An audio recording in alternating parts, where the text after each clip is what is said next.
Hello and welcome to today's episode of the Craftsman Creative Podcast. This is actually a first. I started doing these Twitter Spaces, which is basically an online live call, like a live recording of a podcast, but where people can chime in and give feedback and come on stage and talk as well. And the inaugural episode is with my friend Justin Moore. He's the founder of Creator Wizard and the Brand Deal Wizard newsletter. He's also a course creator and works with mainly YouTubers and Instagram people, like influencers that are trying to grow their sponsorships and their influence that way, their income that way. So this inaugural episode, we talked about how to create new revenue streams for your business. And it was an amazing conversation. It's about an hour long, and he did such a great job bringing up, how do you get started with sponsors? How do you get started with, integrations and stuff like that? We talked about courses, we talked about books, we talked about a lot of things. So if you're someone who's listening to this going, man, I wish I could make more money, well, here's a very practical workshop style episode where we literally dive into how do you actually create this, not just what should you create, but how do you do it. So I hope you enjoy the episode. Leave me a comment or rate the episode online wherever you're listening and let me know what you think. And this is all part of a big launch for the Craftsman Creative book that's coming out on April 12th, 2022. So if you're listening to this before that date, head over to blog.craftsmancreative.co. You can sign up there, and there will be links in the show notes to all the different things that we talk about, which is super cool. Thanks for listening and enjoy the episode.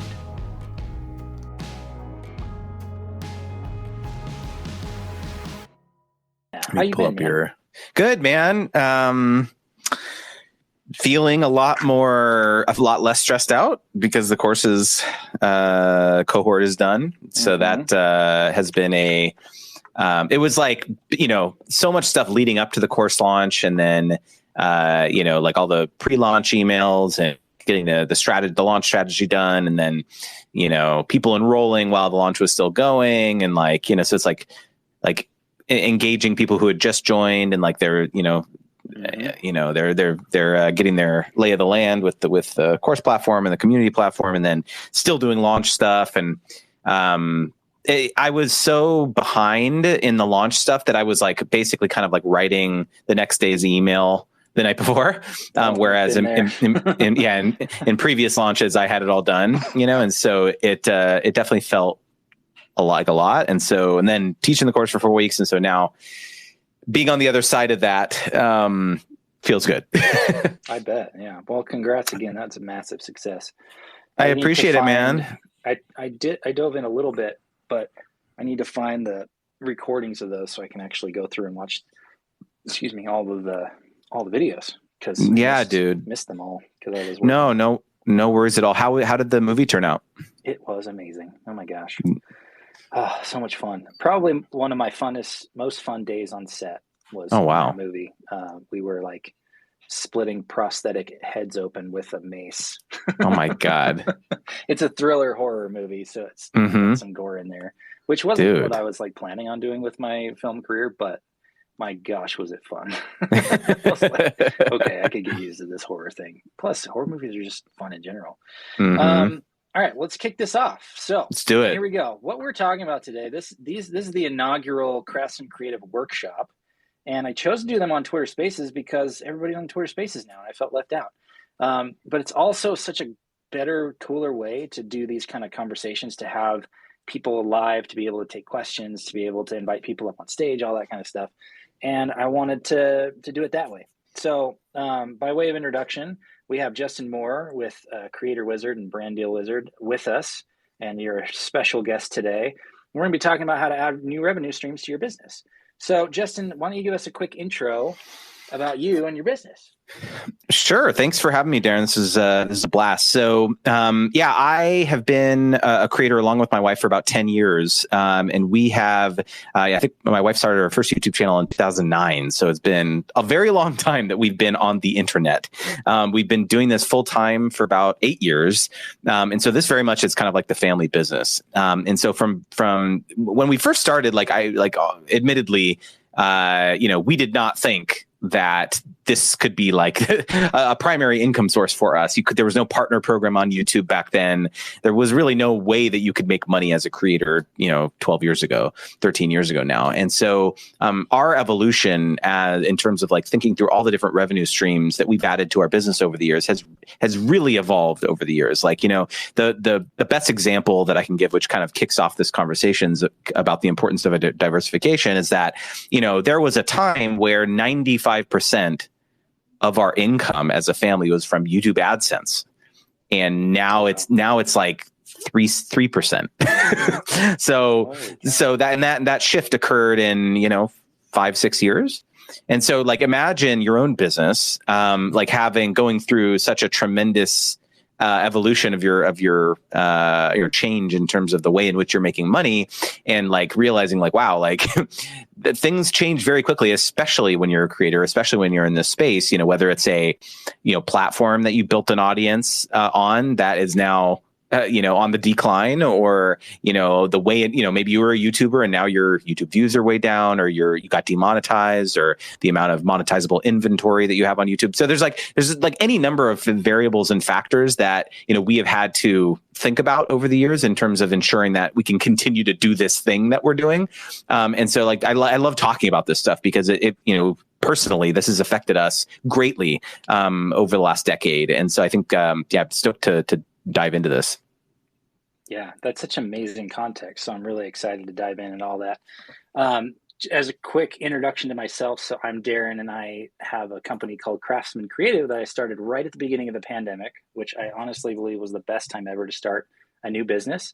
And it started out as online courses for creatives and turned into what now is becoming a really big, important resource for creators who are trying to move from 4 figures, 5 figures to 6-figure businesses.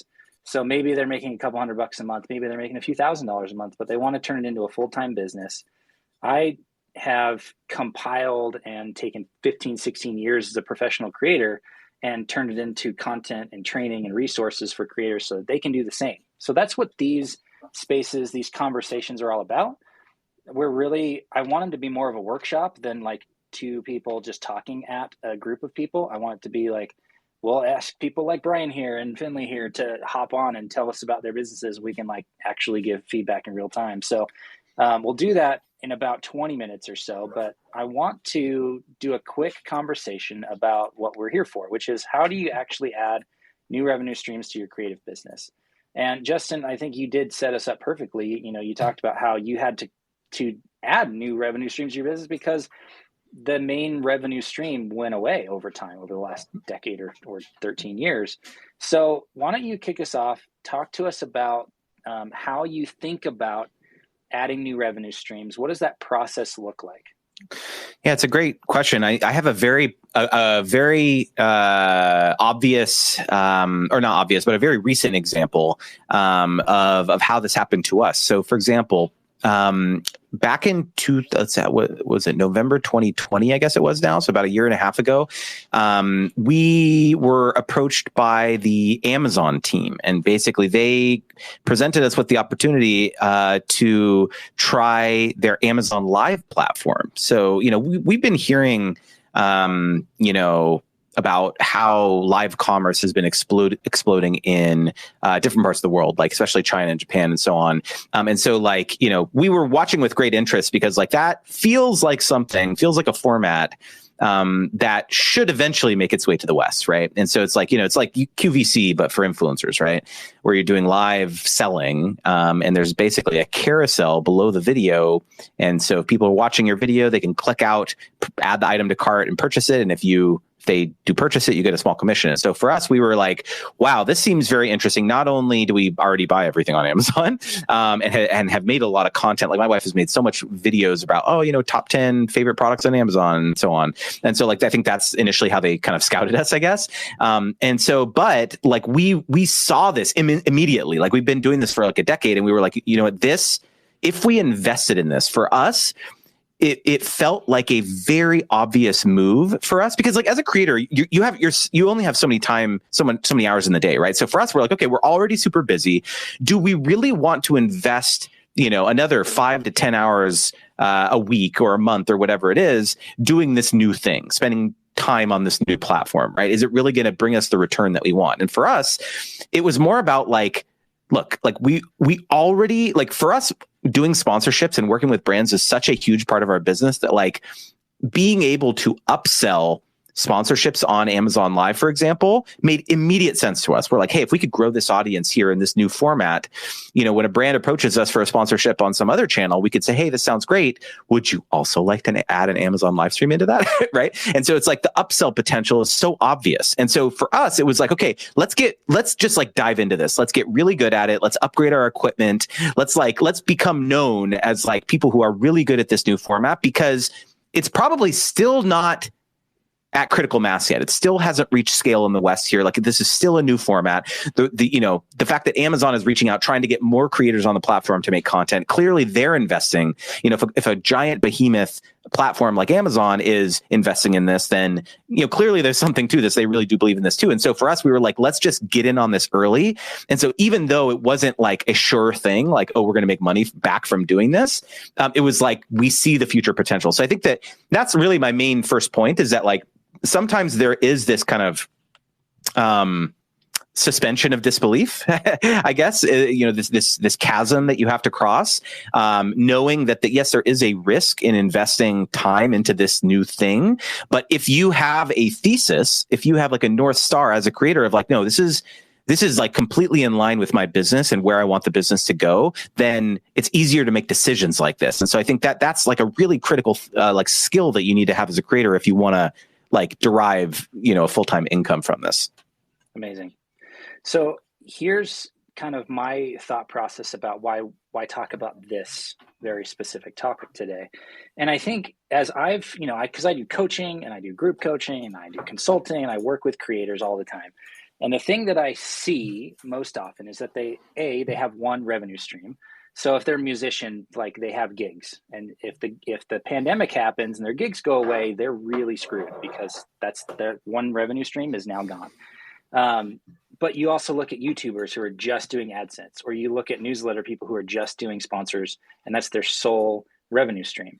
But stepping even further back, you look at freelancers or contractors, which basically creators and artists and stuff are.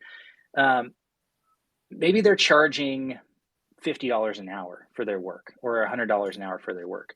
Well, what if, you know, a client drops? What if a project goes away? What if, right? And none of them are prepared. Not enough of them are prepared.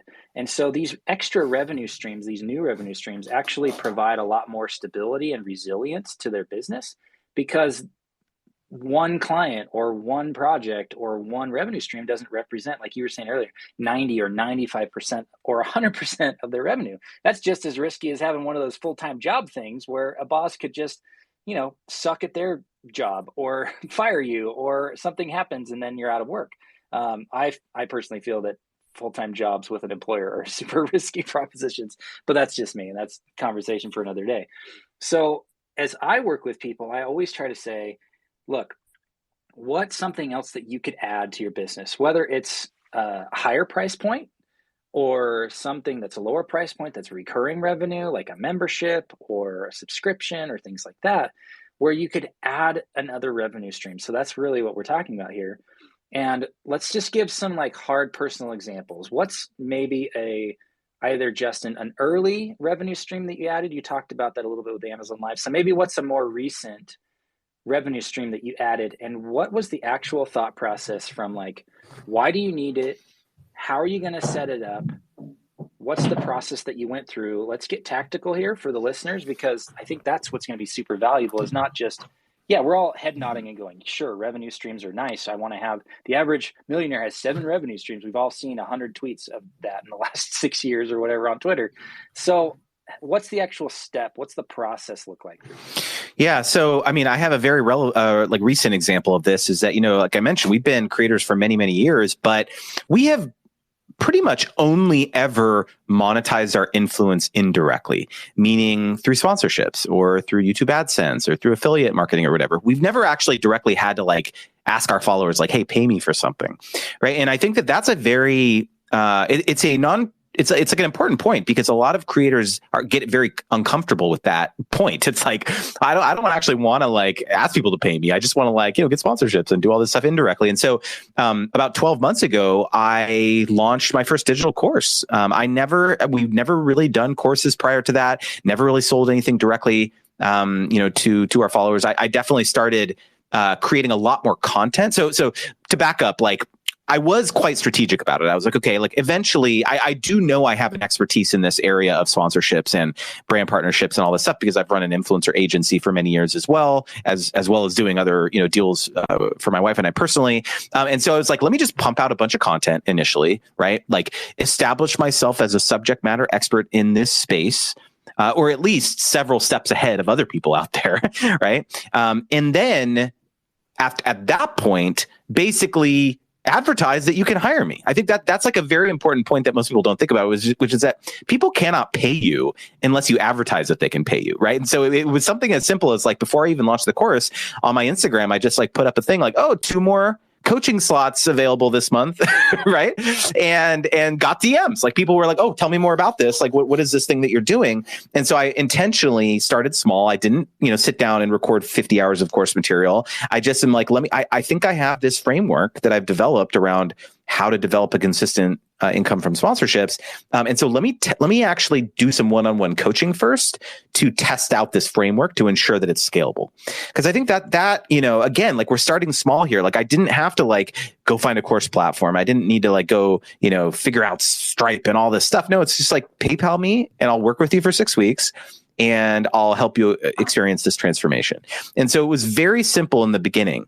And I think that I actually just like had a call with another creator, helping them kind of figure out what their coaching package should be. Because I think that a lot of us have expertise. We have you're always like a couple steps ahead of someone, some people in your audience. And so I basically helped him think like, you can't just say, "Hey, I'll coach you." No, you have to be like, "Here is my 6-week coaching program. I'm going to help you go from point A to point B. You want to do this thing? I'm going to help you do that. By the end of this, you're going to achieve some sort of outcome." And so I think that's like a really critical distinction, where it's like, you're productizing your knowledge. It's not just like, "Oh, I'll work with you," and it's this amorphous goal, right? And so I think that is like a really easy way to add new revenue streams, is just like, you just have to come out with something. And if the person that you're trying to sell this to is just like, "Well, I don't know if that's really what I need," then you always have the ability to just be like, "Okay, well, here's a little bit of a modified package of how we could work together," knowing that that's your pain points, your challenges. What do you think of that? And you just kind of have to give them something, or else you're just going to, you're going to flounder. Yeah, that's brilliant. Gosh, what a great little summary of how to actually do that in a year's time. What I think is really cool is that you can apply that to a bunch of different products, right? Coaching as a product or a service product, but you could also create a newsletter and make it exclusive to those that are paying for access to that newsletter, and you send out information once a week. That's akin to group coaching. Maybe it's not live, it's more asynchronous, and it's one-to-many instead of one-on-one or direct or interactive. But it's still a way to do that. You could do a newsletter. You could do a membership site. You could do any number of things where you're paying for people are paying you for your expertise. And what I love about that is you said, instead of just one-on-one coaching calls, you pay me by the hour, you're lining people up for a 6-week agreement, so that that you've got 6 weeks of revenue coming in. And, I do the same thing with my coaching. I'll do a singular, like, one-off calls every once in a while. Those come in maybe once or twice a month, but most of the time I'll do a strategy call with people and then set them up with a 3-month coaching agreement, because I know how long it takes to get the outcome that they want. And it's not quick. It's not a one session and you're done and now your life is better situation. It's like, you need mindset and you need to change your habits. And there's all these things that go into being a professional creator, and that takes time.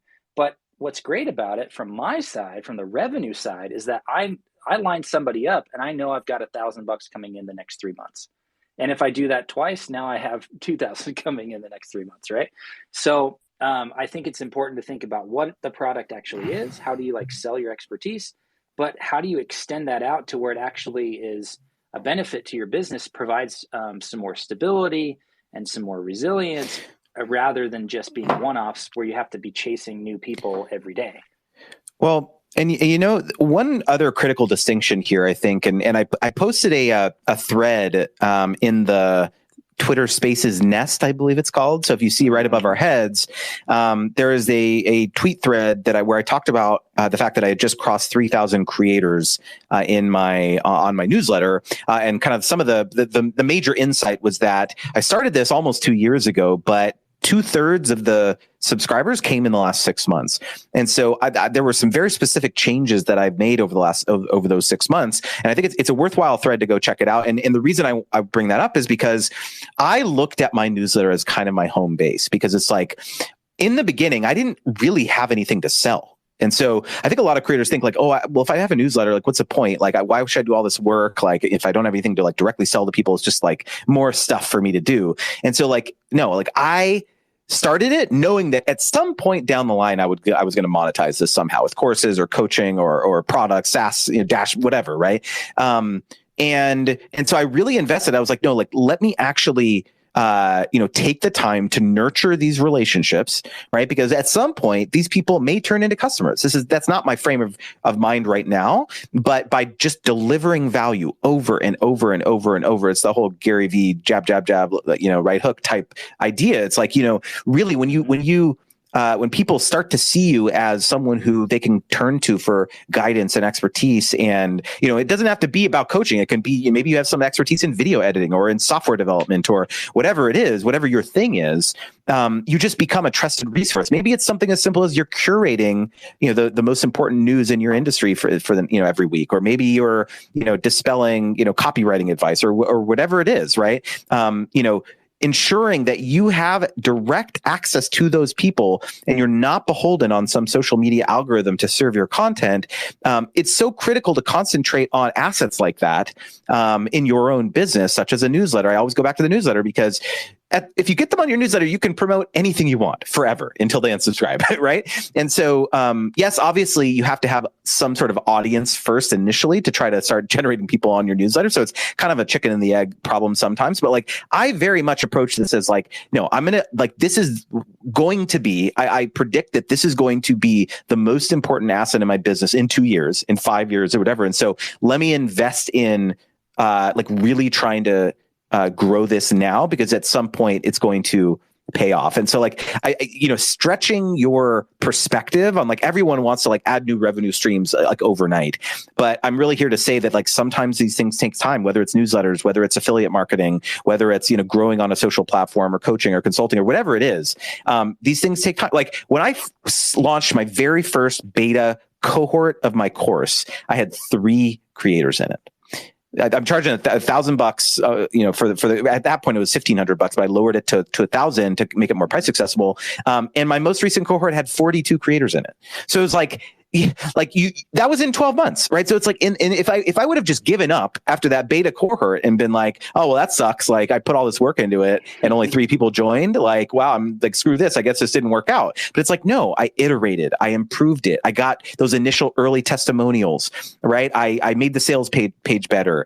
So it's like all this stuff, you just go back and back and back and continue to hone the process. The same logic applies for any product that you've created, whether it's courses or consulting or digital products or a book or whatever it is. Like you really have to approach this from a standpoint of like having a longer term mindset, or else you're going to be sorely disappointed. Amazing. So I want to piggyback on that, but also give a counterexample maybe.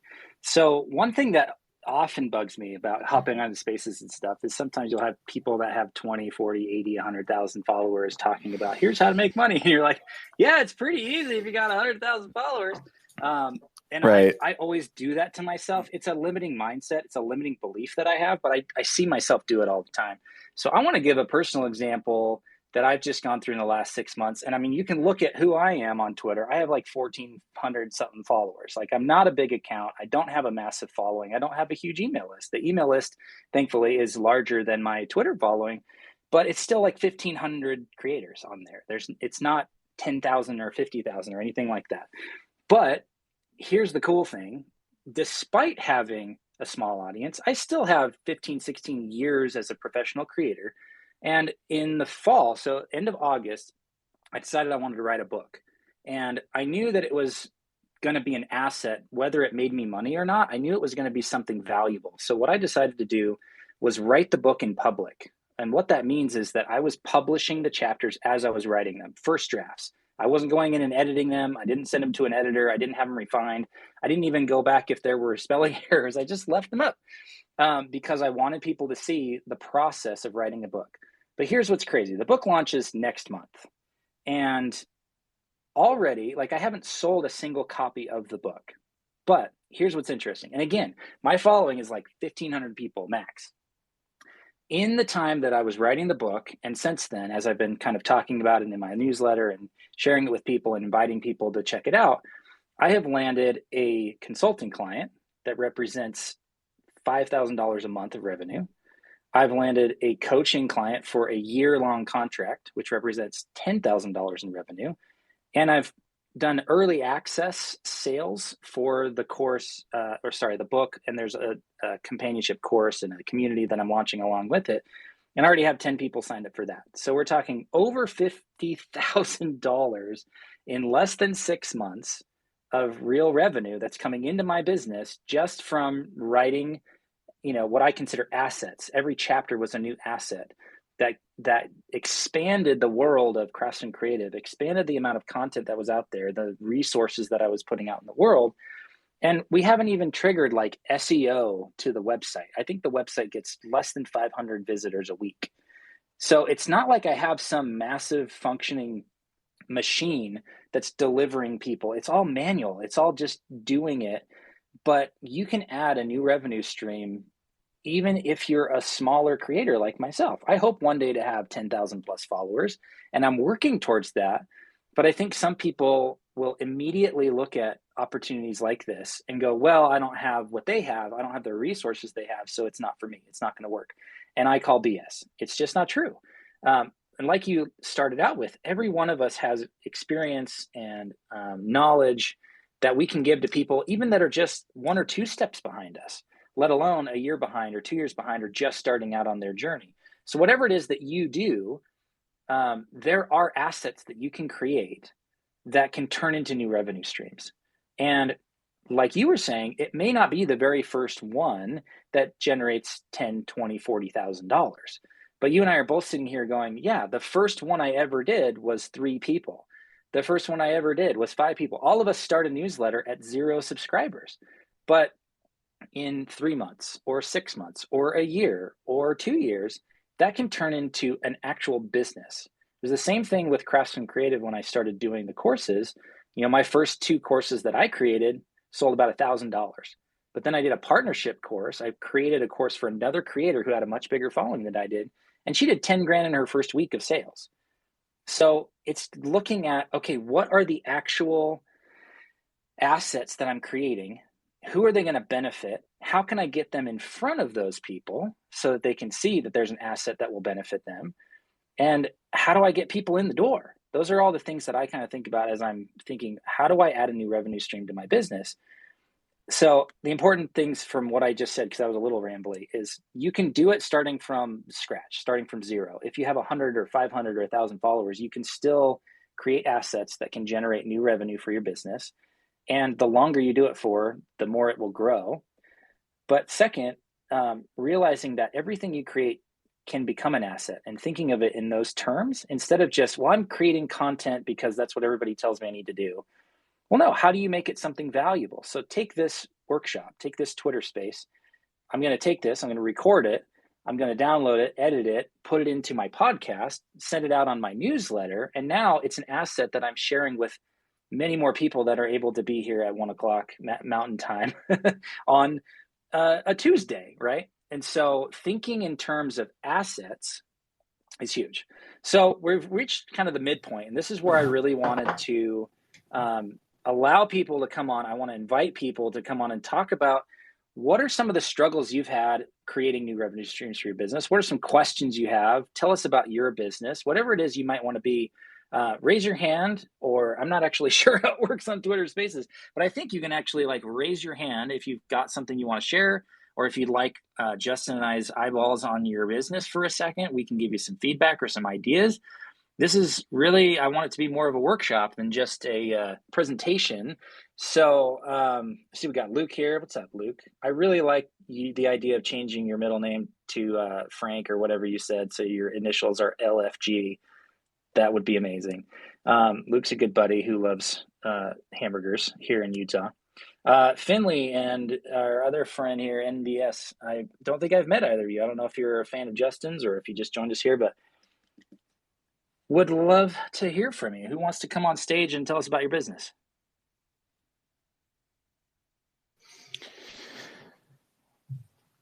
And we're scaring people off instead. What I had a comment about your book, experiment, or not experiment, but like your, this process of kind of writing the book in public. I did want to also call out how critical that is to the product creation process, because I have always had a tendency to try to craft like these perfect things in a vacuum, right? Where I don't tell anyone about them. I want them to be perfect. I'm a perfectionist by nature. And so it's always very intimidating when you're like finally release your thing and you're like, ta-da, right? And then, you get judged, right? And so I have actively had to fight that tendency, because it is such a much more powerful experience to bring your followers / prospective customers along for the ride, because they're just so much more invested, right? It's like, imagine, your favorite creator out there, they just one day release a video and like, ta-da, I have a new candle line, or I have a new blah, blah, blah. And you're just like, oh, okay, congratulations. Right. Versus, you've been following them for the last 3 months, and every single day they're posting from the candle factory, or, they're showing the 3D renderings, and they're showing the packaging design, and they put up an IG story poll saying, what color do you think the packaging should be? Yada, yada, yada, on and on and on, and then you get these, tweets of like, oh, the final pallets, or, you're packaging them up, all this stuff. And then, ta-da, here's the announcement video. I've released a candle product, right? So it's like, in what scenario do you feel more connected to that creator? Do you feel more like you want to financially support them because you felt like you were part of the process? Hey, you filled out an answer on that survey or that poll, like so they took your feedback, right? So it's like, I was part of this, right? And so it's like, I think it's this tendency that we all have to like want things to be perfect and not want to be judged and all this stuff. But I am like a walking example of the fact of like for example, I have this new mission that I've made for myself, that I want to help creators big and small land 1 million sponsorships over the next 10 years. Right. And it's like, I have been, kind of working on this idea and this project and kind of a leaderboard and all this stuff in the background. I had hired a developer on the internet and all this stuff. And I was like, finally, we were getting to the phase where it's like, we were needed to do kind of like feedback on the UI and like all this stuff. And I was just like, I don't know. Like, let me go ask my followers. And so I literally made a Loom video, like a 5-minute Loom video showing them the template. And it was like, the copy was terrible. It was like literally template copy, like lorem ipsum, the leaderboard was crappy. A bunch of pages like were 404ing, and I was like, I don't care. Like, I was like, here it is. Like, what do you think? Like, this is what I'm working on. How would you want this to be visualized? What's important to you? And I literally just sent that in one of my newsletter email updates. And I got these amazing replies of like how people thought that they, would want that to be visualized. And so it's like, the goal is that I want to get some beta testers to like be part of this. And like, so the whole idea is that this leaderboard will track, all the sponsorships that you're doing. And so it's like, I want this community, this feeling of this abundance mindset where, we're all cheering each other on. And every time, if someone else gets a sponsorship, like that's a good thing for you. It's not a bad thing for you, right? Maybe it's you next week, right? And so it's like building this community where it's not about scarcity. It's about there's enough pie for everyone. And so it's like building this leaderboard where you can, join the challenge. And like every time you get a sponsorship, you update your profile, and it's like there's streaks and gamification and all this stuff. And so it's like I have all these ideas of like how cool it could be, but at the same time, it's like, well, I want this to be practical for people. And so I want to build out this very lean MVP, where people can just like, sign up some beta testers basically, and releasing that Loom video, letting people in on the secret or whatever early. Those people are going to feel very invested and then want to tell all their friends. Right. And so I can't stress enough how critical that process of like building the book or writing the book in public was for you, and all these amazing opportunities that came to you because you chose to do that process versus, kind of a, tree falls in the forest and no one's around. Like, does it really even have an impact? So I just wanted to make that point because I think that's a trap that a lot of creators get into. Amazing. I invited both of our listeners here up on stage. I'm not sure if it worked because it's the first time I've ever done that, but hopefully you've been invited. Let's see, maybe it's this way. Speakers, nope, invites are pending. So Luke, I know a little bit about your business. I'd love to hear what you're thinking through as you're listening to this conversation. And then our other friend here, NBS SD. Yeah, that's totally fine. If you guys want to hop on, just let us know. But here's, as you were chatting, I had a few questions that I wanted to dive a little deeper on, Justin. So maybe you could talk to us about one or two of these things. So one is, how much of your personal success do you attribute to being early to something like YouTube? Because you said you started in 2009. Mm-hmm. How much of it is like, well, it's too late to start a newsletter. It's too late to do the cohort-based course thing because everyone's doing it. It's too late to start a YouTube channel. Is that, BS, or like, what are your thoughts around that? I mean, it's a valid point. Like, obviously we were very early on YouTube. And so it's like, I don't think we consider ourselves like tremendously talented or good looking or, have some sort of freakish skill or something of like why people watch us or something. We don't do pranks, we don't do, like, we're just kind of a normal family. Right. And so like, I'm sure there's some element of that we definitely, started early. However, as I just mentioned, I had never sold anything directly to my followers or this new audience that no one knew me. Let me put it this way.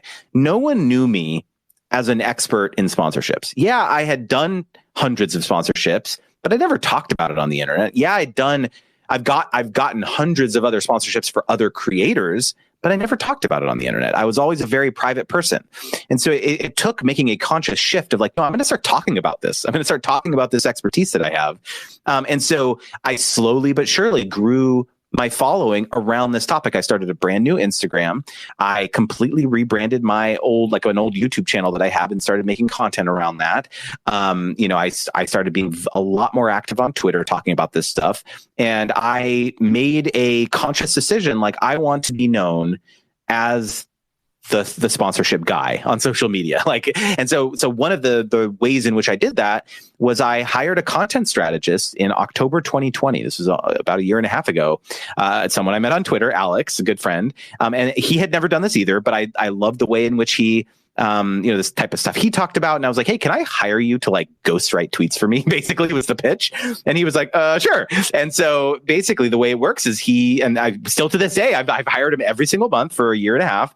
And he will deliver to me a giant spreadsheet of tweets. Like basically they're kind of like pithy philosophical stuff about being creator, doing sponsorships and stuff like that. And then I will go in there and edit them. I'll say, hey, let's change it a little bit here. Some of them they'll keep as text only tweets. Some of them will be, like visuals, we'll try to bring it to life with like a visual representation. And then we repurpose it. We repurpose it on Instagram, LinkedIn, my private Facebook group, all this stuff. And so it was like, I had a strategy. I was like, I am going to just go full court press with content with the purpose of building up my subject matter expertise. Again, I've been on the internet for 12 years. I'd never talked about this stuff. So I went from no one knowing me for this to anytime someone, like constantly now, anytime someone's asking a question about brand deals or sponsorships, I get like 5 people, 6 people, 10 people will tag me and be like, go talk to Justin, go talk to Justin. So it's just like if you really do,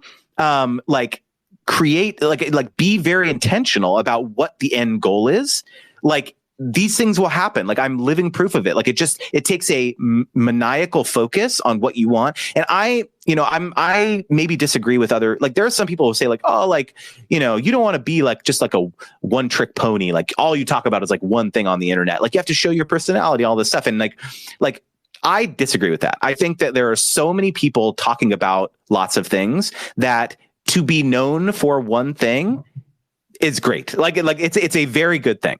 And so I just kind of disagree. Like in my newsletter and stuff like that, I give, more of a behind the scenes look into like my life and, my relationship with my family and all, struggles and stories and stuff like that. But like on the internet, no, it's like, there's not enough nuance on Twitter and on Instagram, all this stuff. So it's like, I keep it very focused on sponsorships. And like, that is what I want to be known for. And like, yeah, you can get to know me in other areas, other facets of my business, but like on the internet, I'm about this one subject. And so it's like my advice really is to like, if you really do want to, if you have an expertise, even if you've never been on the internet, even if you don't have a social following, if you want to be known for that one thing, you want to be known as the tractor repair guy, or you want to be known as the, some cuisine expert for recipes or whatever, like just talk about that thing all day long, every single day for a year. And I guarantee you will become known for that. Like I will be willing to put money on the line that will be the case. Yeah. I'm excited to see what my following and everything looks like in August, September, because that will be a year of like conscious effort. So Luke, what you got, man? I definitely am curious some of your thoughts and kind of as you've been listening to this, because you're in a little bit different industry, but there's certainly ways that you could be adding new revenue streams to the work that you do. So what you got for us here, buddy? Yeah, I'll chime in real quick, but I've got to go pick up my son from school. But I kind of take the exact opposite approach to Justin. And but I don't think I'm trying to reach 50,000 followers. I want to have followers that know me personally, right? Mm-hmm. And even though I'm in venture capital, I would say, 1 out of 40 tweets are about venture capital, right? Darren, you follow me. Most of them are about food or family. Yeah. And I think for me, it's just like, it's more of an outlet, and I build personal connections, and I'm not trying to monetize my relationships here. I just want people, I guess, to know me and know about me and have trust in me. I don't know, but yeah, no, it's about adding different revenue streams. I'm sure that that will come in the future, but right now, just focusing on getting one revenue stream. Yeah, absolutely. We've definitely had chats about all that. So one thing, as I saw you popped up, one thing that came to mind was there's plenty of people in the venture capital space and in like acquisitions and in fundraising and all that stuff here that I've seen on Twitter and people that I follow that have started newsletters. And what they charge for is their deal flow or their information, their intel, their ability to be in the room where it happens, so to speak. And so by signing up, whether it's a paid newsletter or not, like if it's a free newsletter, they'll do sponsorships and they'll monetize that way.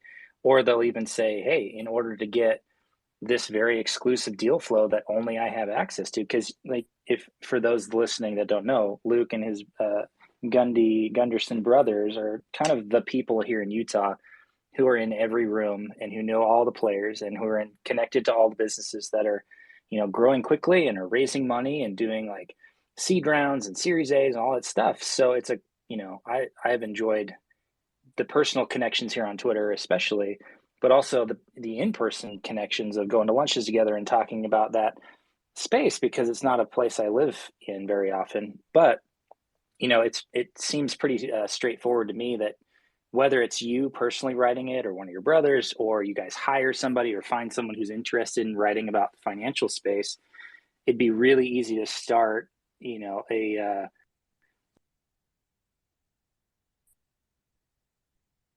so that you could monetize that any way you want. People could advertise in it, or it could be a paid newsletter. But even that point, it's probably a high ticket newsletter. It's a $50 or $100 a month type thing.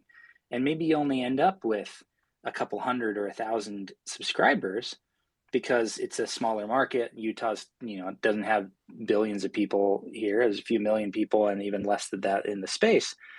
But that's a revenue stream that could be spun up pretty quickly with a pretty low overhead and a small lift, and provide even more value to the people that you're interacting with on a daily basis. And since you're already making these personal connections, then you throw that in your Twitter bio and you say, hey, check out my newsletter for investors here.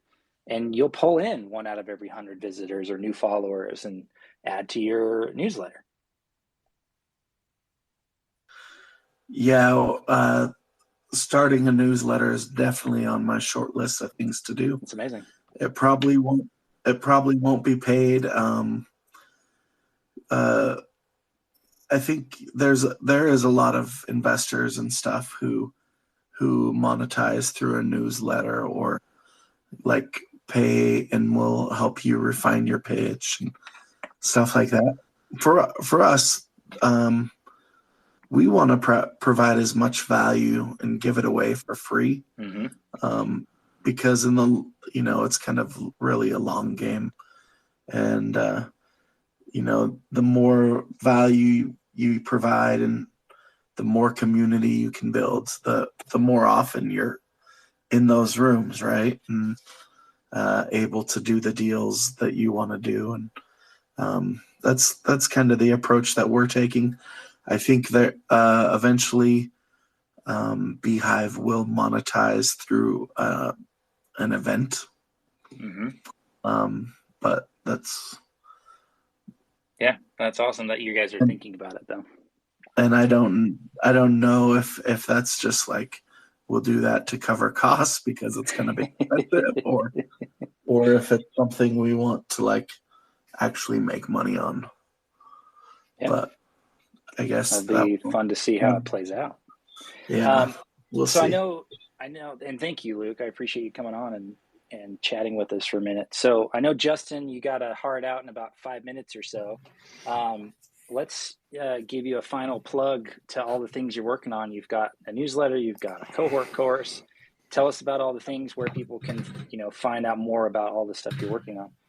Yeah, absolutely. And thanks for sharing, Luke. That was fascinating. So if I was talking about, like, plugging the newsletter, that's really the thing. The thread in the nest here is all about the importance of just like talking about your thing over and over and over, because most people have never either never heard of you or met you or have not seen your last 20 posts. So I always say, if you are looking to get more paid sponsorship opportunities, I have a free weekly newsletter that I send out every Thursday. And you just go to creatorwizard.com/join. That's kind of the best place to stay updated on everything that's going on in my orbit. And actually, I had one more thing I wanted to mention, Luke, in response to your thoughts here, is that in terms of playing a long game, in terms of like trying to build up community and really trying to provide as much value for free. That is exactly what I did for a very, very long time. You could not pay me for the first year of helping creators with sponsorships and things like that. I was literally helping hundreds of creators in the DMs and, in email, and just helping them negotiate deals and all that stuff. And that was the whole purpose, was that as part of building up credibility and building up subject matter expertise. And so what you said totally resonates with me, because, it was never about I want to monetize every interaction. It's more just about I want to illustrate the value that I can provide to people. And then at some point, I guess maybe the way in which I'm approaching this now is that the volume is so much that I just can't help everyone for free now. And so it's if I do that, I'll just go nuts. There was a point where I was just really low because I was feeling like I wanted to help everyone and I couldn't, and I felt like I was letting people down. At some point I was I just can't help everyone. And so it's if you really do want my help, here's this course. If you want one-on-one help, here's the coaching, option. And so I think it's less about feeling the need to monetize every interaction, and more just I truly want to serve people and help them.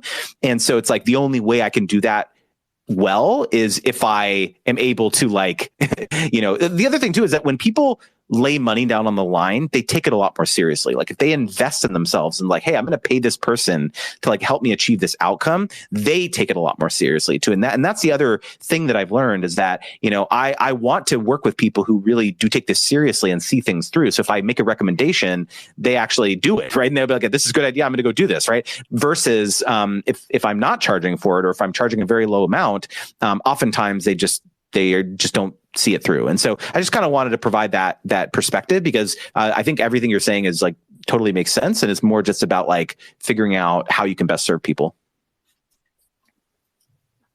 Brad. Sounds like maybe our other friend here had something they would like to say or a question to ask. So Justin, I know you got to go when you need to go, but feel free to jump off when you do need to go. But I'd love to hear, you know, if you've got a question or if you've got, you know, anything that you'd like to share here. I'd love to hear from you. Yeah, good afternoon. How you guys doing? Yeah, I was just jumping in because I wanted to listen to what you guys had to say.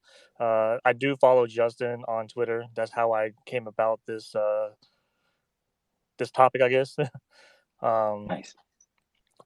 So I don't have a business myself.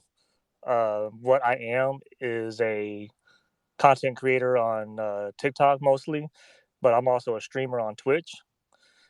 And nice. one of the things I'm just trying to do really is separate myself from everybody else, because I feel like there's a lot of people out there, or a lot of streamers out there, who are approaching this niche the wrong way, if you will. They just like seeing, you know, successful people who are out there doing their thing and just trying to repeat exactly what they're doing without knowing exactly what they did behind the scenes.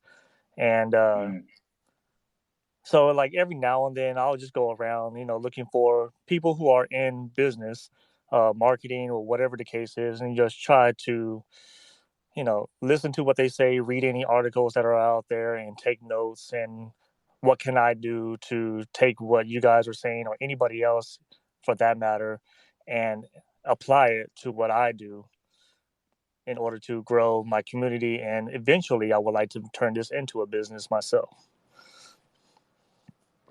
Yeah, that's amazing. I think I'll start, unless Justin, if you got a 1 minute answer before you hop off. Yeah, grab it. Well, thanks for joining. Yeah, I'm gonna have to run here, but thanks for having me, Darren, and I'll catch the replay. Sounds awesome. Thanks so much, man. So sorry, I didn't catch your name here, sir.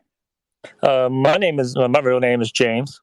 James. Well, hey, thank you so much for hanging out with us, and I hope there have been some helpful things here. But this is like the part that I love the most, is actually working one-on-one with specific creators and their businesses and their situation right now. So if you've got a few minutes, I'm happy to jump in and kind of give you my thoughts on where you're at. So the big thing that I would start with is just being more vocal about the beliefs that you have in the space that you're in. That's how to differentiate yourself, is with your beliefs. That's my opinion. I don't know that it's proven. I don't have like data to back it up, but I'll tell you, with like all of my favorite creators, you look at the people like Derek Sivers, he's an author. Tony Robbins is someone that I followed for more than a decade. Seth Godin, Brene Brown, like a bunch of these creators and authors and speakers that I, you know, kind of aspire to be like, in the sense of I want to impact lots of people like that. They all have very specific beliefs. They all have answers that you can kind of go, oh, that's a Seth Godin answer. Oh, that's a Derek Sivers answer, because you know what their beliefs are. You know how they approach their life, their business, their relationships, their content. And it's easy to identify because they constantly are talking about the things they believe to be true. And so one way you can differentiate yourself is to just not only put out content, not only go live and be present, but actually incorporate some of your, you know, really tightly held beliefs online and share those with your audience. And what that does is two things. One, it gives people an opportunity to feel closer to you, because if they hold those same beliefs or feel the same way about the creator economy or the community online on these different platforms, then they're gonna be like, yeah, James gets it. He's like me. I'm like him. This is awesome. I want to keep following him. So it gives people an opportunity to get closer to you, to bond with you, to connect with you on that way. Even if they don't actually connect with you in person or like through a DM, they're still going to feel that affinity for you because you've shared your beliefs. And a lot of us don't do it because we're afraid of what'll happen. What if someone disagrees with me? What if someone calls me out? What if somebody says or does something else, and we just kind of hesitate? So I would recommend or encourage you to try that out. Share some of these beliefs that you have, the frustrations you have, the things that disgust you or that you think are wrong. And don't do it in a way where you're calling people out or you're trying to make people look bad or put people down. Right. But you could talk about what you think is the right way and let everybody figure out what you're kind of calling out as the wrong way. Right. And the second thing that does is that it gives you a brand. All of a sudden you're the person who is talking about this. And Justin talked about this earlier, right? He spent a year saying, I'm the sponsorship guy. I'm the guy that everybody identifies with. I mean, you can see it in his name on Twitter. It's Justin Moore - sponsorship coach. Mine is Darren / Craftsman Creative. So I want people to identify with me.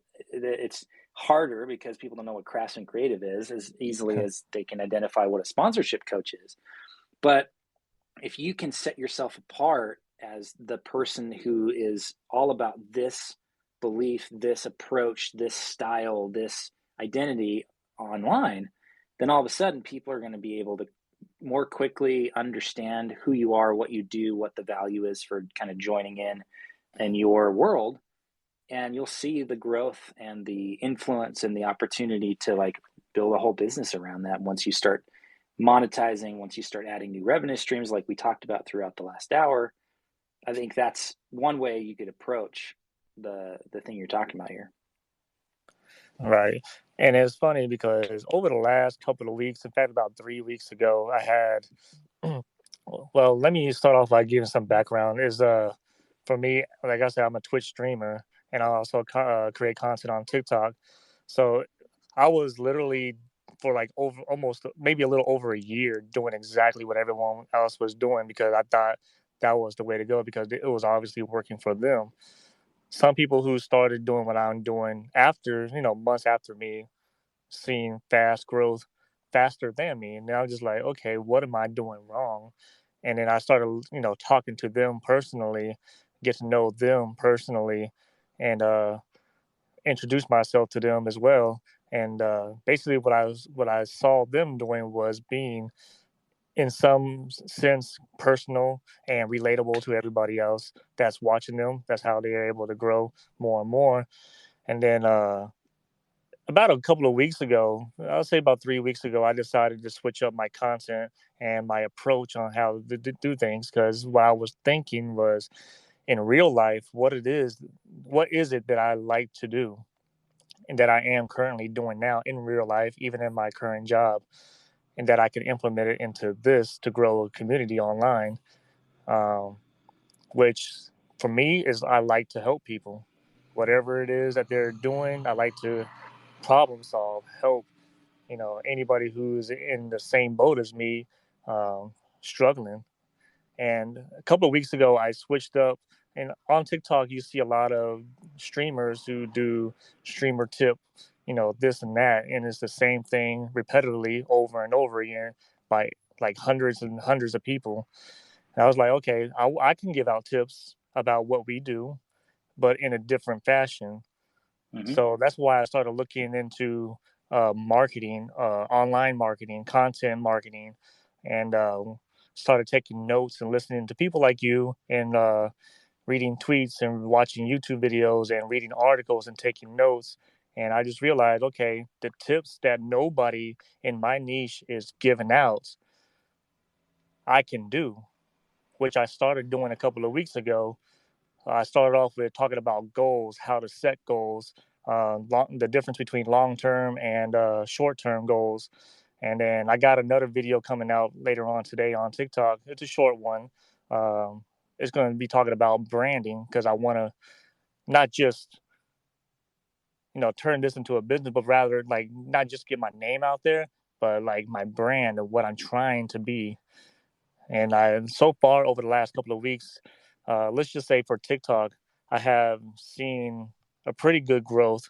I went from, I think ever since I started changing my content, I started seeing positive growth. I had gained about 50 new followers on TikTok in just the last 2 weeks alone, which is unheard of for me as somebody who's literally a nobody.